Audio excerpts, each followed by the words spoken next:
Hi, good morning! For today's video, magla-lantern naman tayo sa Boracay. 8 a.m. pa lang pagkatapos namin mag-breakfast sa hotel, dumiretso na kami kagad kung saan kami magla-lantour. E-trike lang yung gamit namin pang land tour. Nasa 2,000 pesos pala ang bayad namin sa kada e-trike. Good for 3 to 4 hours na yun. Maximum of 7 packs pala ang pwedeng sumakay sa isang e-trike kapag land tour. Since marami kami masyado, kaya nagtatlong e-trike kami. Kaya gumastos kami ng 6,000 pesos. Pero sulit naman kasi sila na yung maghahatid sundo sa amin sa hotel. Sila na rin ang mag-guide at maghahatid sa amin papunta sa mga tourist attraction. At syempre, sila na rin yung naging photographer namin. Ito nga pala yung mga lugar na pupuntahan namin. Since malapit naman yung hotel namin sa grotto, kaya hindi na namin yung pinasama sa mga pupuntahan namin. At ayan, nandito na kami sa first stop namin. Ito pala yung tinatawag nilang Mangrove Park. Bago kami pumasok sa entrance, nagpalista muna kami dito sa bandang labas. Lahat ng papasok sa loob kailangan nakalista dito. At ayan, nakapasok na kami. Ito nga pala yung Lugutan Mangrove Park.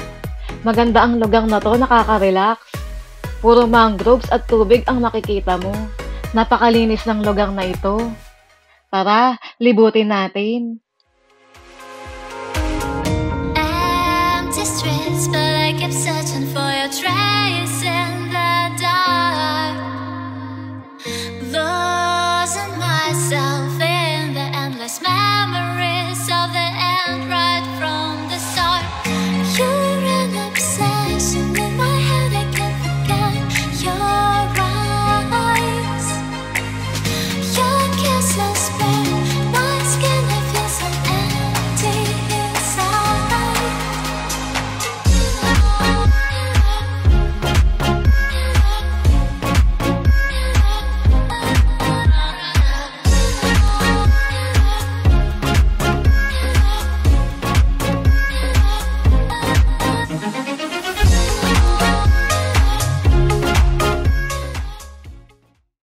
At syempre, nagpapapicture na kami sa tour guide namin.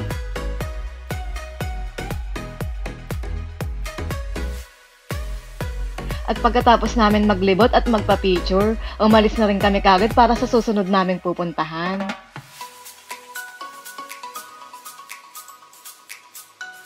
At ayan, pabalik na ulit kami sa e-trike namin.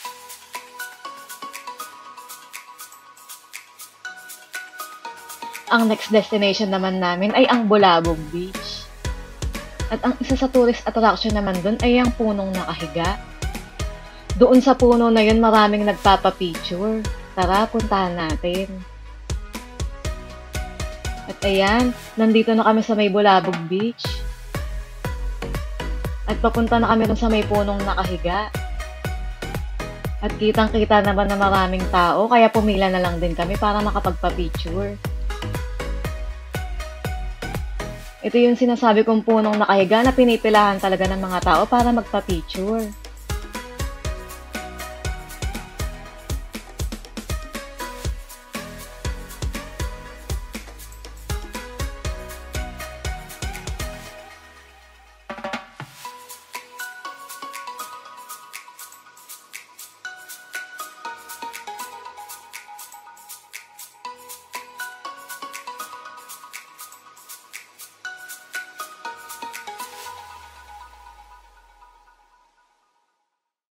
At pagkatapos naming magpa-picture sa punong nakahiga, bumalik na rin kami kagad sa e-trike namin para sa susunod naming destination.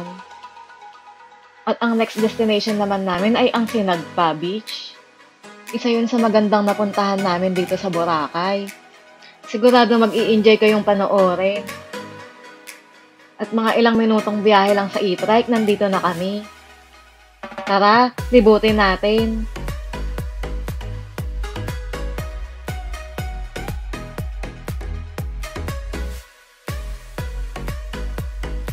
At pagpasok mo pa lang dito, bubungad na kagad sa'yo yung magandang tanawin.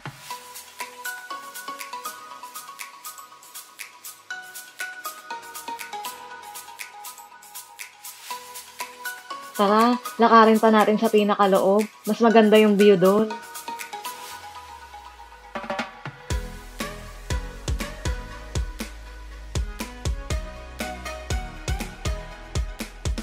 At may ganitong sand din kaming nadaanan na nakalagay yung Boracay. Siyempre, lahat ng dadaan dito nagpapapicture dyan.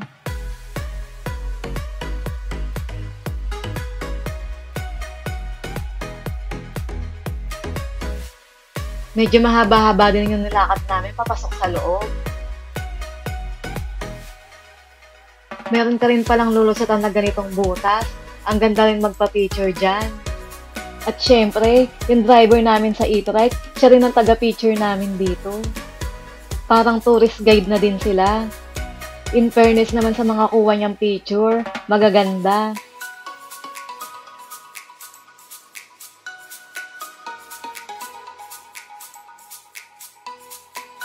At pagkatapos mong lumusot dun sa butas, didiretso ka naman dito sa may bandang gilid. Medyo nakakatakot kasi maliit lang yung daan, kaya kailangan mong mag-ingat. Papunta to dun sa mas magandang view. Tara!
At pagkatapos magpa-picture sa magagandang tanawin, umalis na rin kami kaagad para sa susunod naming destinasyon.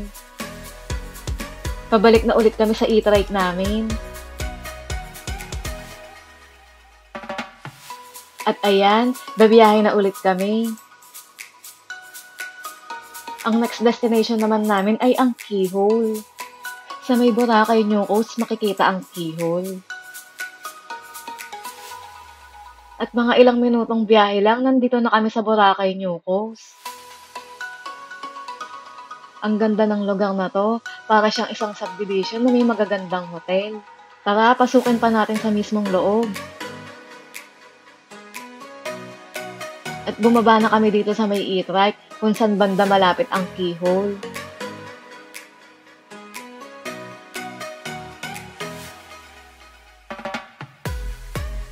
Marami ring taong nagpapapicture sa may Keyhole, kaya kailangan din naming pumila.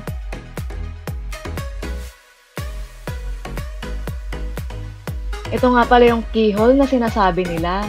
Sikat na sikat to dito kasi pwede ka raw mag-wish. Na-picture pala ito sa Rated Corina.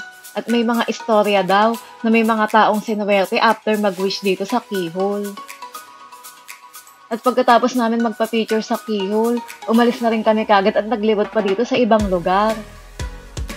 At syempre, nagpa-picture din sila dito sa may Boracay New Coast.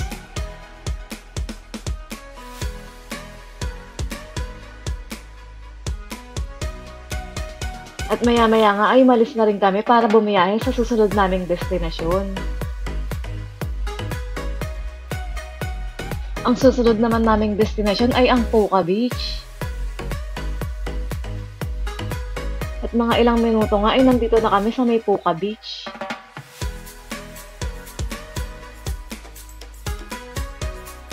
Maraming tindahan dito tulad ng mga pagkain, damit at mga souvenirs.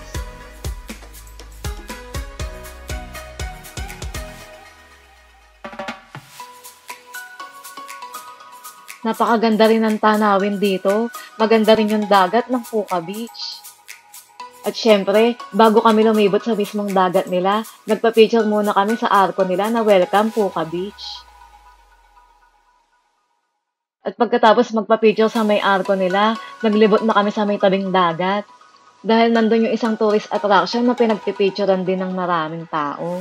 Tara, puntahan natin. At ayan, nandito na kami. Siyempre, nagpa-picture kami sa malaking stick ng puka. At mga ilang minutong pagpipicture, umalis na rin kami kagad. Ito na pala yung last destination namin. Kasama dapat yung grotto sa mga pupuntahan namin. Pero nagdesisyon kami na wag nang puntahan yung grotto. Dahil walking distance lang naman yun sa hotel namin. Kaya kayang-kaya naman namin puntahan yun kahit anong oras namin gusto. Inabot kami ng tanghali sa paglalantour namin. Kaya magla-lunch buffet kami sa May Henan. Sa susunod kong video, ililibot ko kayo doon. Hanggang dito na lang. See you on my next video. Paalam!